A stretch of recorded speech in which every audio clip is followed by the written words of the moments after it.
독화살의 비유와 사성제.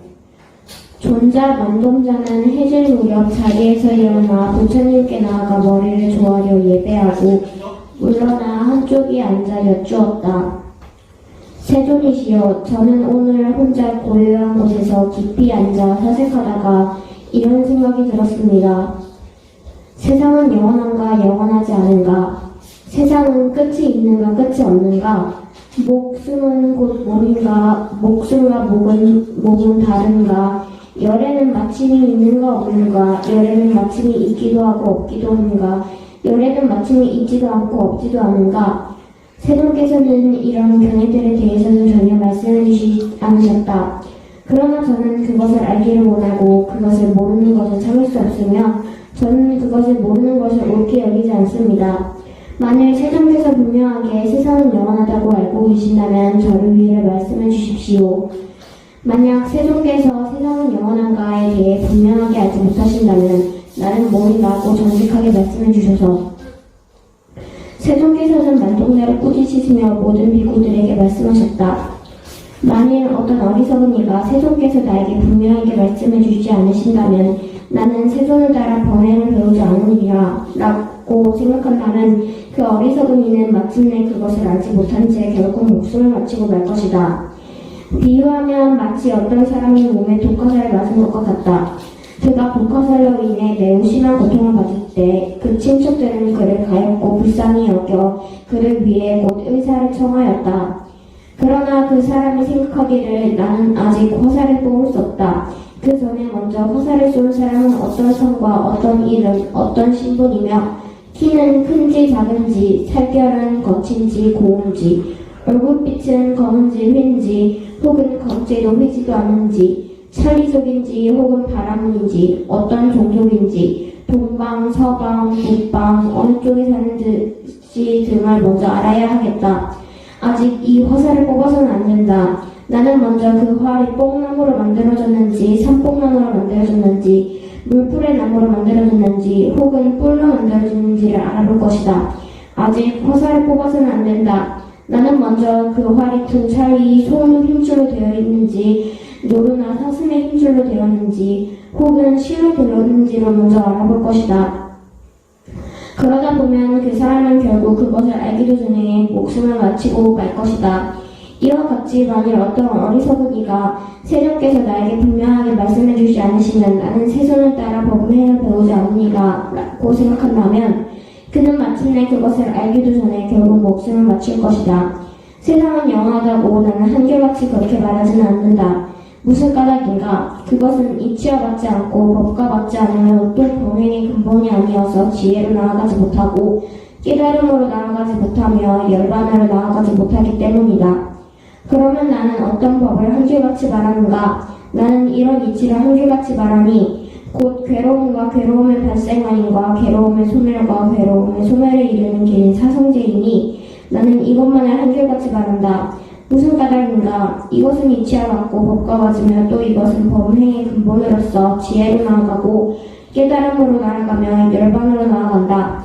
그러므로 나는 한결같이 이것만을 말한다. 이것이 바로 말하지 않아야 할 것은 말하지 않고 말아야 할 것은 말한다고 하는 것이다. 너희들은 마땅히 이렇게 지니고 배워야 한다. 중화함경. 네, 지용법사입니다. 오늘 아함경의 두 번째 경전인 독화살의 비유와 사성제 부분을 같이 보도록 하겠습니다. 책으로는 지금 13페이지에 들어있고요. 독화살의 비유에 대한 이 이야기는 굉장히 유명한 설화죠. 이렇게 얘기하면 좀 놀라시는 분들도 있는데 불교 안에서 유명한 이야기입니다. 모르시면 이번 기회에 새로 배우시면 되고요. 어쨌든 이 독화살 이야기는 존자 만동자라고 하는 사람이 주인공으로 나오는데 만동자라고 하는 사람은 인도말로 말룽카라고 부르는 철학자 출신의 스님입니다. 젊었을 때는 인도에서 철학을 공부하다가 부처님을 만나서 저분께 배우면 내 철학적인 고민들이 많이 풀릴 것 같다. 이런 생각으로 출가를 결심했다고 합니다. 만동자, 말룬카라고 하는 이 스님이 그렇게 철학적인 여러 가지 질문을 고민하면서 출가를 통해서 스님의 길을 통해서 자기 철학적인 의문을 해결하려고 노력을 했는데 부처님께서 그런 이야기를 정확하게 얘기 안 해주시니까 기다리다가 불만이 좀 생겼나 봐요. 그래서 부처님께 직접 명확하게 단도직입적으로 물어봐야겠다. 그래서 이날은 부처님을 1대1로 찾아뵀습니다. 그래서 어떤 질문을 하느냐? 아까 그 경전에 보시면 부처님께 세상은 영원한 것인가? 영원하지 않은가?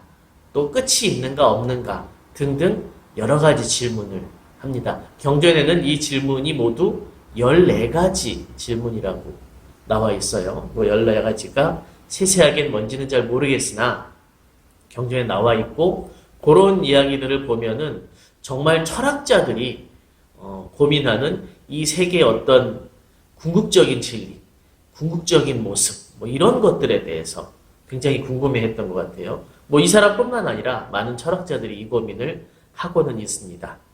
세존께서는 이런 견해들에 대해서는 전혀 내게 말씀을 안 해주셨습니다. 내게 오늘은 이 이야기를 좀 명확하게 이야기를 해주십시오. 저는 부처님께 이 대답을 듣게 되면 계속 스님 생활을 할 것이고 이 대답을 못 해주시면 또는 뭐 경전에 따라서는 안 해주시면 저는 스님 생활을 더 이상 하지 않겠습니다. 어떻게 보면 협박처럼 강하게 요구를 한 거죠. 부처님께서 이 친구 질문을 가만히 듣고 있다가 뭐라고 말씀하셨냐면은 내가 자네가 출가할 때 스님이 될 때 이런 질문에 대답을 해줄 테니 들어와서 스님이 돼서 공부해라. 이렇게 약속을 한 일이 있는가? 혹은 스님이 되면 이런 질문을 차근차근 의문점들을 풀어나갈 수 있다. 이렇게 내가 약속을 한 일이 있는가?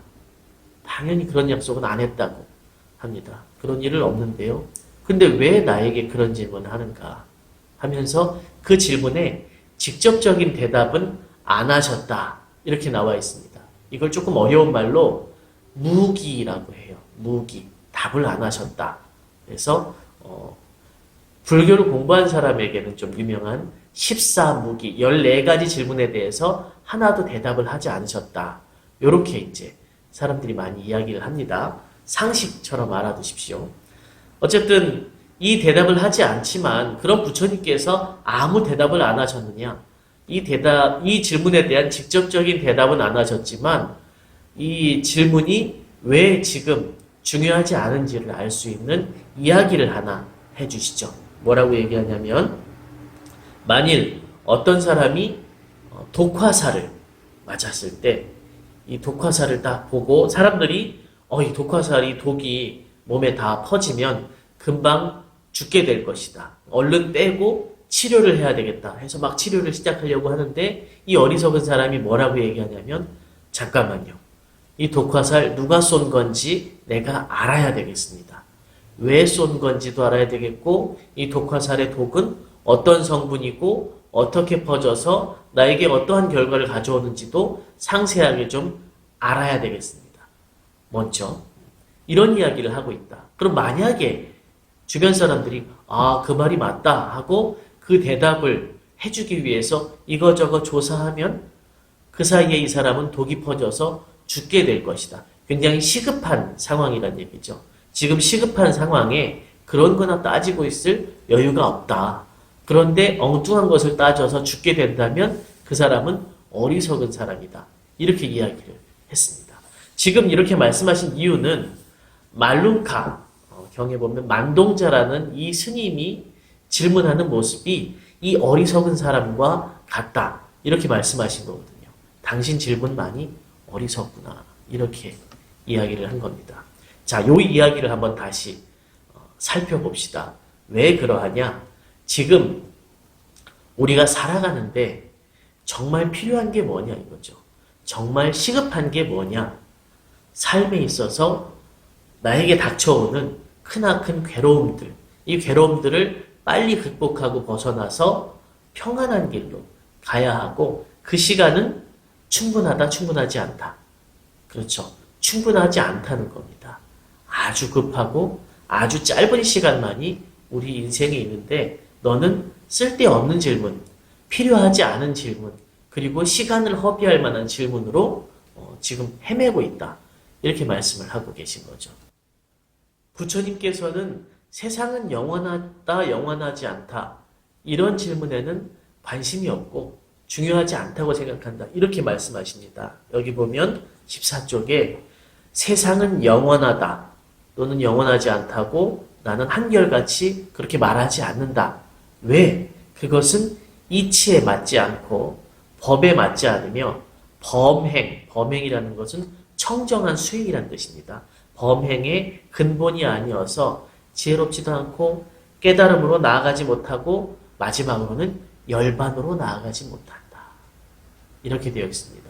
마지막에 열반으로 나아가지 못한다는 말이 굉장히 중요한 말이죠. 열반은 니르바나, 인도 말을 그대로 소리 나는 대로 옮긴 겁니다. 니르바나는 뭐냐면 모든 괴로움이 사라진 상태, 완전하게 평화롭고 완전하게 평안해진 상태를 니르바나라고 합니다. 열반이라고도 하죠. 열반으로 나아가는 길, 이것은 뭐냐면 다시 말해서 괴로움이 모두 없어지는 길로 우리는 가야 하는데 당신의 그 질문들은 괴로움을 없애는 데는 도움이 되지 않는다. 독화살에 독을 없애고 생명을 살리고 이 목숨을 구하는 이 시급한 일을 우리가 빨리 해야 하는데 당신의 질문, 아까 예를 들었던 화살이 누가 쐈는지, 어떤 사람이 어떤 의도로 쐈는지 이런 것들은 지금 도움이 되지 않는다. 열반으로 가는 길에 방해가 되는 질문이라고 해서 밀쳐내시게 됩니다. 여기서 우리가 꼭 기억해야 될 점이 하나 있는데 불교라고 하는 종교가 목적이 뭐냐? 왜 만들어졌느냐? 부처님께 모든 어떤 찬양과 감사를 드리기 위해서 만들어졌느냐? 아니면 세상의 진리를 알기 위해서 만들어졌느냐? 깨달음을 얻기 위해서 만들어졌느냐? 자비심으로 중생들에게 모든 걸 베풀기 위해서 만들어졌느냐? 여러 가지 이야기들이 있습니다. 부처님께서는 명확하게 불교라는 가르침이 이 세상에 있는 단 하나의 목적, 아주 궁극적인 목적 하나를 말씀하시는데 이게 바로 열반입니다. 다시 말해서 모든 괴로움을 소멸하는 게 우리 목적이라는 거죠. 불교의 목적은 괴로움의 소멸, 괴로움이 다 없어지고 완전한 행복, 완전한 평안함으로 가는 길, 이것이 가장 중요한 목적입니다. 그 목적을 위해서 우리는 자비심으로 중생을 사랑하고 베풀기도 하고 또 깨달음을 위해서 수행을 하기도 합니다. 그러기 위해서 경전을 공부하고 명상을 하고 참선을 하다 보면 지혜가 생겨서 우주의 진리, 과학적인 법칙 이런 것들에 대해서 알게 될 수는 있으나 그런 것들이 목적이 아니라 부차적인 거라는 거죠. 치료하다 보니까 급하게 독을 없애다 보니까 야 이거 누구 화살이었네 알게 될 수도 있지만 그걸 위해서 조사하러 가는 것은 아니라는 뜻입니다. 그래서 부처님께서 이 불교의 목적에 대해서 명확하게 하기 위해서 가장 중요한 가르침 하나를 남겨주시는데 이 제목에도 나타나 있는 사성제라는 가르침이 바로 그겁니다. 일요법회를 하시는 분들은 반야심경의 중간에 사성제가 나오는 걸 아실 수 있을 텐데요. 고집멸도 네 글자로 이루어져 있습니다. 네 가지 성스러운 가르침 또는 네 가지 성스러운 명제를 사성제라고 합니다. 고, 집, 멸도, 고성제, 집성제, 멸성제, 도성제입니다. 이게 한자로 해서 옛날 사람들은 더 친숙할 수도 있고 또 젊은 분들은 또 더 어려울 수도 있지만 어쨌든 외우기 쉬우니까 그리고 우리나라 불교에서는 아직 한자를 많이 쓰기 때문에 고집멸조 네 글자는 외워 두셨으면 좋겠어요. 저는 사실은 고등학교 때 이거 교과서에서 또 만난 적이 있거든요. 지금은 잘 모르겠습니다. 어쨌든 이 사성제가 부처님의 가장 기본적이고 불교의 목적을 명확하게 가르쳐주는 가르침인데 이 네 가지가 뭔지는 간단하게 알아야 돼요. 사성제는 뭐냐면요. 첫 번째, 괴로움에 대한 이야기로 시작을 합니다. 세상의 수많은 것들이 괴로움으로 들어차 있다. 우리 인생도 생로병사, 괴로움으로 가득 차 있다. 이런 이야기를 합니다. 왜 이렇게 인생을 비관적으로 보느냐?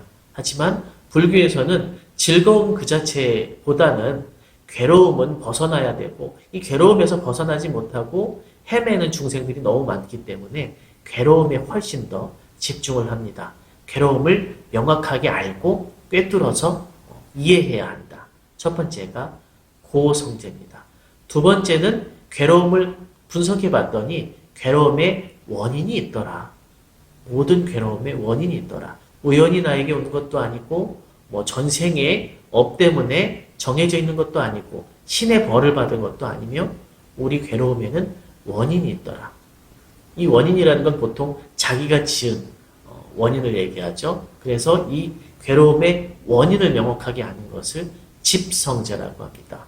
세 번째 멸성제는 뭐냐면 모든 괴로움은 원인이 있는 것처럼 소멸될 수가 있다.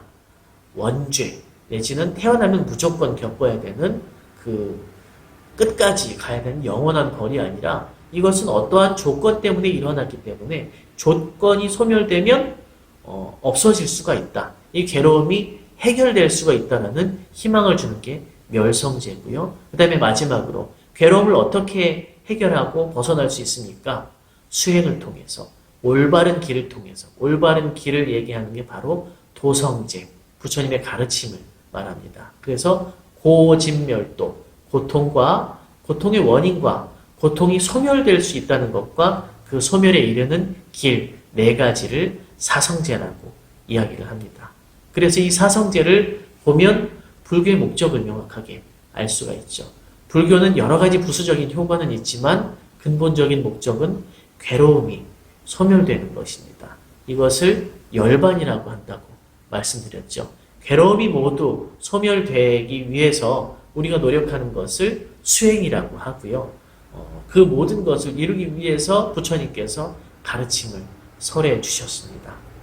그런데 시간이 영원하냐, 넉넉하냐, 부처님께서 인생이 굉장히 짧다고 말씀하시는데, 요건, 저보다도 연세가 많으신 분들은 지금도 막 느끼고 계실 거예요. 나이가 들어갈수록 인생이 점점 짧다는 것이 강하게 느껴지시죠. 이 짧은 인생, 한정된 우리의 시간 속에서 우리는 괴로움을 없애기 위해서 정말 열심히 노력을 해야 한다. 마치 누구처럼 독화살을 맞아서 죽어가는 사람처럼 열심히 노력을 해야 하고 쓸데없는 것에 시간을 낭비하면 안 된다. 이렇게 간절하게 말씀하시는 것이 부처님의 이 독화살의 비유에 대한 가르침입니다. 다음 시간에 또 뵙겠습니다.